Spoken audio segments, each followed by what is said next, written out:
to go after Ramaswamy among some of the other candidates from the Nikki Haley camp? Well, I don't think that was Nikki Haley's strategy. Nikki's been in a lot of debates, and people sort of forget that it's real hard to get elected in South Carolina, Marni. It's a tough, mean place. You know it. The people who've campaigned here for president know it. So once you start taking on Nikki Haley, you better be careful. I'll move past Vivek. He's not going to be on the stage that much longer. The appeal's probably not there, in my opinion. Second of all, the one that Donald Trump's the most worried about is that poll number you just showed. Nikki Haley is a very strong general election candidate against the Biden team, very strong. And Donald Trump's worst nightmare is probably having to queue up against Nikki Haley.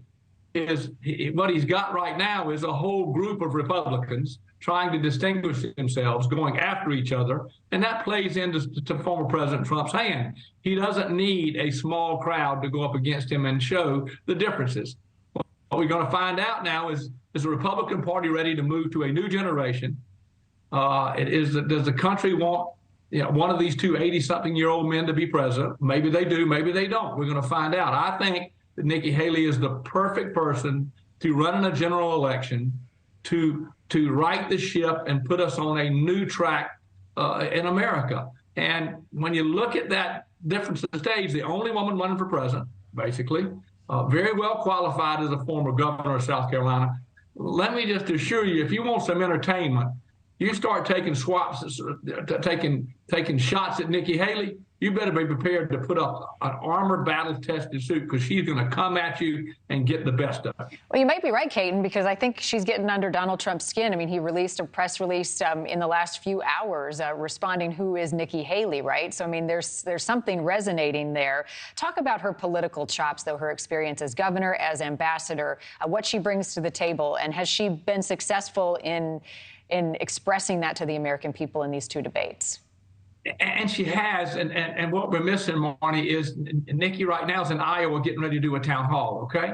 I mean, she is a worker that's unbelievably disciplined. She's not your normal politician. She went to Clemson University. She's an accountant, never took a political science course that I know of, and she's very grounded in her convictions, her family's values, and she's underestimated everywhere you go. I mean, people say, well, how can she be governor? I remember that. She beat everybody. She beat all of our Donald Trump types in South Carolina and almost beat them all outright on the first ballot. So her skills of being a politician are strong. Second of all, she knows better than anybody on the stage how dangerous the world is right now. It is a dangerous place. Ukraine, China, Iran. Her having the privilege of working for President Trump and been appointed by him at the UN gives her a distinct skill that none of the rest of these people have. Yet she left his administration and still says she would endorse him. It was a qualification to get on the stage. Does that backfire on her? No. I think, Marni, in all honesty, the Republican voters, remember, we're going to have to talk about that. We're going to have to talk about the first three early states plus Nevada and then Super Tuesday. That's really what this race comes down to. So, the poll number I like is the matchup between Joe Biden. The rest of them don't mean much to me until I see a three-state poll. And Nikki's going to be fine. She's going to be one of the survivors who's on the stage. The question is how quick that stage thins.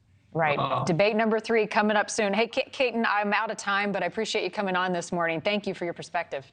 Love your station. Thank you, Marni. Appreciate that. Thank you for watching. Go to newsnationnow.com to find News Nation on your television provider. And don't forget to click the red subscribe button below to get more of News Nation's fact-driven, unbiased coverage.